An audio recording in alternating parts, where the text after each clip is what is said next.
नमस्कार साथियों। Madhav Gyan Ganga school, Amayan, Bhind, Madhya Pradesh welcomes to you to join online live and video classes. For all the classes are available at this channel. You can visit. On that part, we will discuss today Science 8th class, in that crop production and management. We have already discussed agriculture practices, kharif crops, rabi crops, basic practice of the crop production, and showing seed drills, fertilizer and manure. We have already discussed the irrigations, types of irrigation, traditionals, rahat, modern sprinkler system. On that we have already discussed. Now today we will start from protection from weeds. Crop की grow होने के बाद हमें उसमें protection करना होता है कि किस तरीके से हम उसको सेव कर सकते हैं। Boojho and Paheli went to the nearby wheat field. Boojho और पहेली जो अपने अंकल के यहाँ गए थे, वो अपने पास के एक वीट के फील्ड में, गेहूं के खेत में जाते हैं। They saw there were the some other plants in the fields growing along with wheat plant. उन्होंने देखा कि जो वीट के प्लांट थे उनके साथ में कुछ और भी प्लांट वहां पर ग्रो कर रहे थे। In a field, many other undesirable plants may grow naturally along with the crops. These undesirable plants are called weeds. अब ये जो हमने जो भी क्रॉप का प्रोडक्शन किया है, वीट का किया है या ग्राम का किया है, इसके अलावा कुछ अनडिजायरेबल प्लांट्स जो होते हैं मे ग्रो नेचुरली, जो कि नेचुरली वहां पे ग्रो कर जाते हैं, इनको हम these undesirable plants are called weeds. उनको हम क्या कहते हैं? weeds कहते हैं। तो ये जो undesirable plants हैं जो कि आपको दिख रहे होते हैं, उनको हम क्या कहेंगे? weeds कहेंगे। The removal of weeds is called weeding. अब ये जो weeds हैं, weeds आपको समझ में आ गया? जो भी undesirable plants हैं उनको हमने क्या कहा? weeds कहा। और इनको रिमूव करने की जो प्रोसेस है उसको हम कहेंगे weeding. Weeding is necessary since the weeds compete with the crop plants for the water, nutrients, space and light. Actually ये जो वीड्स जनरेट होते हैं, जो भी हमारी क्रॉप होती है उसके साथ में जब ये वीड्स जनरेट होते हैं तो जो भी हमारा क्रॉप है उसको जो वाटर, न्यूट्रिएंट्स, स्पेस चाहिए होता है, उनके अलावा ये आगे बढ़ते हैं।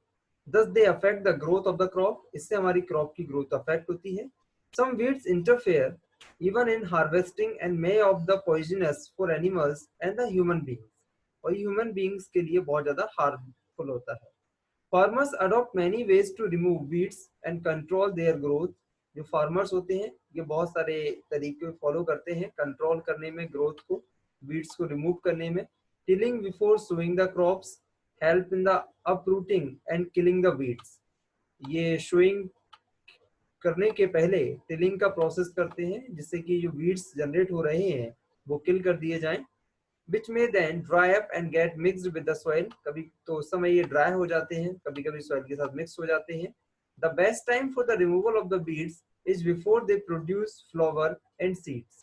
सबसे सही समय इनके लिए होता है कि हमें बीड्स कब रिमूव करने चाहिए?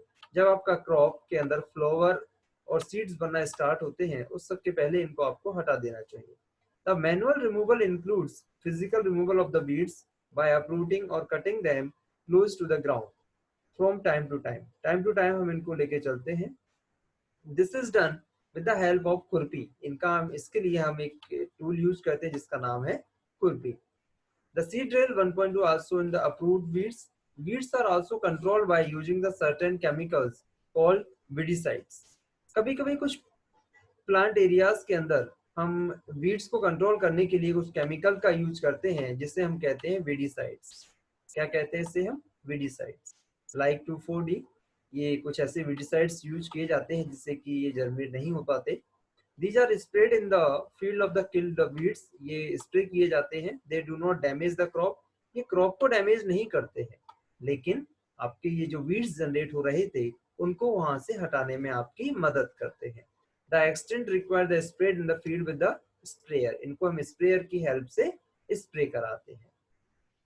ये आप देख रहे हैं एक आपका मैन जो कि एक स्प्रे की हेल्प से यहाँ पे वीडिसाइड्स को स्प्रे कर रहा है। जो भी प्लांट है ये इनको अफेक्ट नहीं करेगा, जो भी आपके क्रॉप है, बट जो वीड्स जनरेट हो रहे थे उनको अफेक्ट करेगा, उनको जनरेट होने में मदद नहीं करेगा। Do weedicide have any effect on the person handling the weedicide spray, क्या कोई, बूजो ने पूछा, क्या कोई फर्क पड़ता है, कोई इफेक्ट होता है जो स्प्रे करता है? As already mentioned, the weedicide are sprayed during the vegetative growth of the weeds before flowering and seeds formation. जैसा कि हमने पहले कहा कि इन जो वीडिसाइड्स होते हैं इनको हम स्प्रे करने के लिए फ्लोरिंग और सीड फॉर्मेशन के पहले हम इनका स्प्रे करते हैं। स्प्रेइंग ऑफ वीडिसाइड्स में affect the health of farmers, जो स्प्रेइंग ऑफ वीडिसाइड्स होता है ये फार्मर की हेल्थ को भी अफेक्ट कर सकता है।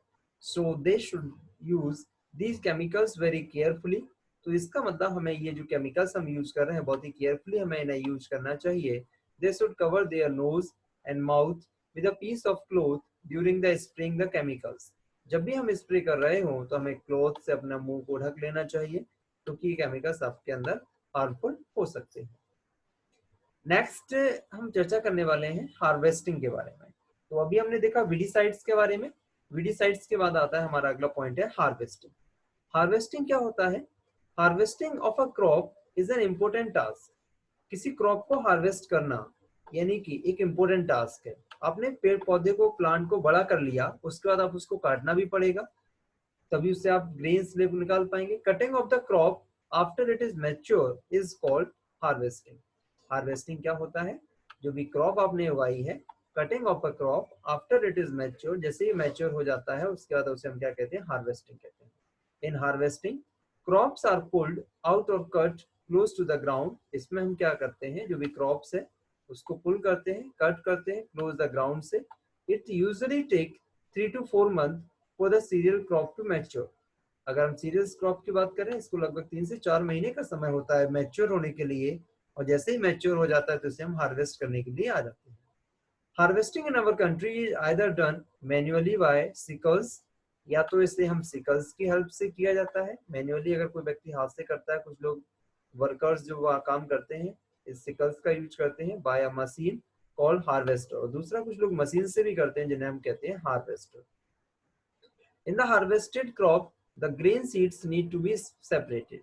अगर हम हार्वेस्टेड करते हैं तो वहाँ पे जो ग्रेन सीड्स होते हैं उनको सेपरेट करना होता है from the chaff। The process is called threshing, और इस प्रोसेस को कहते हैं हम थ्रेशलिंग। क्योंकि आपने हार्वेस्ट किया हुआ है यार, आप जो प्लांट था उसके अंदर ग्रेन्स था, उस ग्रेन को बाहर निकालना है, उसे हम कहेंगे थ्रेशिंग।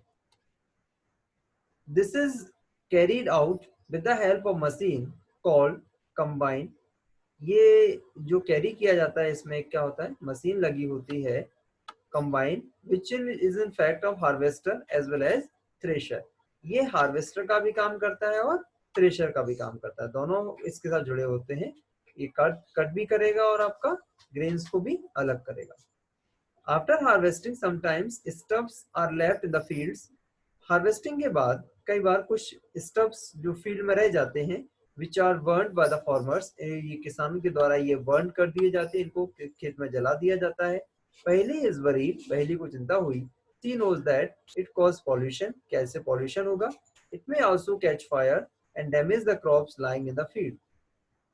कभी कभी जो प्लांट के बाद, हार्वेस्टिंग के बाद जो वहाँ पर वेस्ट मटेरियल बचता है तो लोग उसमें आग लगा देते हैं, फायर कर देते हैं, तो उससे पहली ने पूछा क्या ये डैमेज भी कर सकता है? Farmers with a small holding of land do the separation of the grain and chaff by the winnowing। अब ये जो सेपरेशन ऑफ द ग्रेन्स था इसके अंदर कुछ और भी चीज थी, उसको हम विनोइंग की हेल्प से, you have already studied in class 6 में हमने विनोइंग के बारे में पढ़ा था। एक विनोइंग मशीन होती है जिसमें कि हम ग्रेन्स को अलग सेपरेट करते हैं। After 3 or 4 months of the hard work there comes the day of the harvest। लगभग 3 से 4 महीने के बाद, कड़ी मेहनत के बाद हार्वेस्ट करने का दिन आता है। The side of the golden field of standing crops, जो भी आपने गोल्डन फील्ड्स वहाँ पर जनरेट की थी स्टैंडिंग क्रॉप्स के साथ, laden with the grain fill the heart of the farmers with joy. किसान बहुत ही हैप्पी होता है. Sense of well-being, क्योंकि वो बहुत खुश रहता है. The effort of the past season have borne fruit and it is time to relax and enjoy a little. The period of the harvest is thus great joy, happiness of the all.